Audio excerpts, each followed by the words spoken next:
వచ్చాడండి. శాస్త్రి పర్వతాన ఒక పొన్న చెట్టు ఉంటే పొన్న చెట్టు గారు మహాగానగా నిద్రపోతా ఉన్నాడు భగవంతుడు. పొన్న చెట్టుకి గాంధర్వ పక్షులు గూళ్ళు కట్టేయటండి. ఆయాకు హీయాకు రాస్తా ఉంది.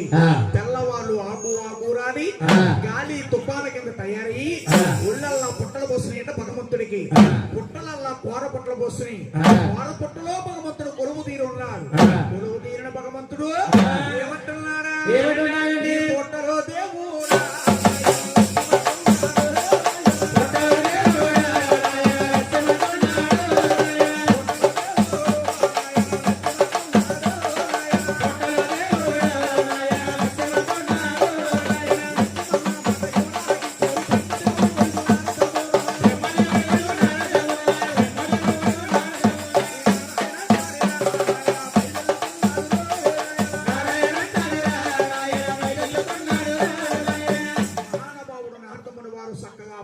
వచ్చాడండి.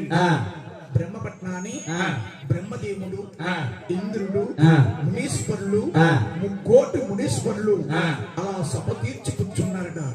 అప్పుడు బ్రహ్మదేవుడు నారదుడు అంటున్నారు, ఏమండి నాన్నగారు, ఇదిగో నా చేతులతో నేనే మా చిన్నమ్మ లక్ష్మీదేవిని, మా చిన్నాన్న మహావిష్ణువుని ఆ భూలోకంలో విప్పేస్తాను.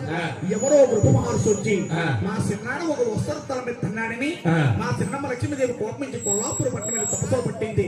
మా చిన్నాన్న